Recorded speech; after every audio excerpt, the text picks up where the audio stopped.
Shalom, shalom à tous. Donc, je suis Ange-Marie Vartin de la Dynamique de Réveil France. Mon exhortation, ce sera sur la parole de Dieu. Amen. Donc, avant toute chose, je vais demander au Saint-Esprit de prendre le contrôle afin que ce soit lui qui fasse toutes choses au travers de moi. Merci Saint-Esprit pour le contrôle de toutes choses. Viens me conduire, viens me diriger. Et que le nom de Jésus seul soit glorifié au nom puissant de Jésus. Amen. Alléluia. Donc, je vais vous exhorter sur la parole. Vous savez, la parole, Jésus est la parole. La parole qui s'est faite chair, c'est Jésus. Si nous aimons Jésus, nous aimons la parole. Amen. Nous avons un verset qui dit, dans Josué 1, verset 8, je vais le lire. Je lis la parole de Dieu dans Josué 1, verset 8, qui dit, que ce livre de la loi ne s'éloigne point de ta bouche. Médite-le jour et nuit, afin d'agir fidèlement selon pour ce qui y est écrit. Car c'est alors que tu auras du succès dans tes entreprises. C'est alors que tu auras du succès dans tes entreprises. Amen. Donc on voit que la parole nous donne le succès. C'est pour cela que nous devons tout faire au travers de la parole, avec la parole. Car la parole est créatrice. Dieu a tout créé par la parole. Amen. Tout ce que nous voyons a été créé par la parole, par Dieu. Amen. Car Dieu même est la parole. Amen. Donc la parole de Dieu est une lampe à nos pieds. La parole nous éclaire. La parole nous donne des directives. Car c'est une lumière sur nos sentiers. Amen. Nous devons aimer la parole. Car la parole de Dieu, il nous libère. La parole de Dieu, il doit être toujours dans notre bouche. Et surtout des paroles pour édifier, pour exhorter, pour encourager, pour relever, pour guérir même, pour délivrer. Amen. Car Dieu veut que sa parole soit dans notre bouche pour cela. Vous savez, il y a des parents qui disent n'importe quelle parole à ses enfants. Non. Parce que vous savez, la parole est créatrice, la parole est esprit et vie. La parole est prête vie. Tout ce que nous disons dans notre bouche, tout ce que nous disons, nous confessons, nous proclamons, prennent vie, que ce soit positif ou négatif.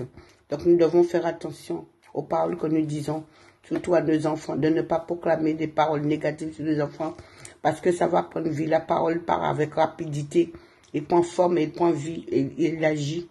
Amen. Donc nous devons faire attention à nos paroles. Nous devons dire que la parole de Dieu, la parole qui édifie, la parole qui exhorte, qui fait grandir. Amen. Donc nous voyons que la parole de Dieu nous sécurise. La parole de Dieu, et parce que Dieu confirme toujours sa parole. Quand nous recevons une parole, nous allons voir la confirmation. Ou quand quelqu'un nous dit une parole, nous allons voir la confirmation. Car Jésus est la parole. Amen. La parole de Dieu est esprit et vie. Nous devons faire attention à ce que nous disons dans notre bouche. C'est pour ça que nous devons toujours lire la parole, méditer la parole. Méditer la parole, lire la parole, c'est des choses différentes. Méditer la parole, c'est aimer Jésus, c'est de passer du temps dans la parole. C'est d'être en communion avec Jésus, avec la parole. C'est d'être en communion avec Dieu. Amen. Dieu nous a créés pour cela, pour que nous puissions avoir cette communion avec lui. Communion fraternelle avec les frères et sœurs, mais communion avec le Seigneur aussi, par sa parole. Amen.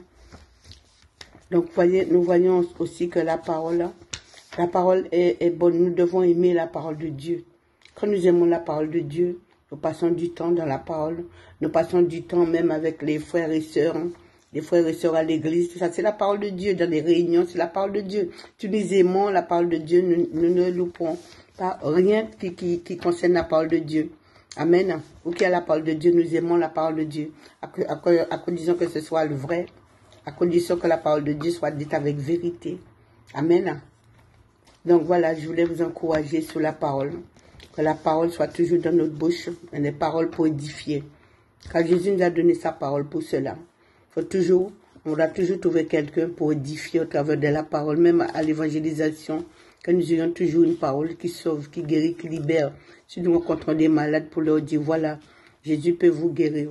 Voilà, on leur montre le verset. On dit car Jésus, c'est celui qui guérit.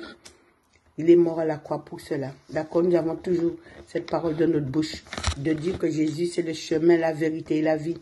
Que c'est Jésus qui sauve, c'est lui qui libère, c'est lui qui guérit. Toute chose a été créée par lui et toute chose est pour lui. Amen. Il nous a même créés, nous, pour lui, pour que nous puissions l'adorer, puissions l'élever, l'exhorter. pour que nous puissions et toujours avoir des bonnes choses dans nos bouches, toujours l'édifier, être témoin de Christ. C'est ça la parole. Amen. Amen. Voilà donc je voulais vous exhorter sur la parole de Dieu. Soyez bénis et fortifiés. Shalom, shalom à tous.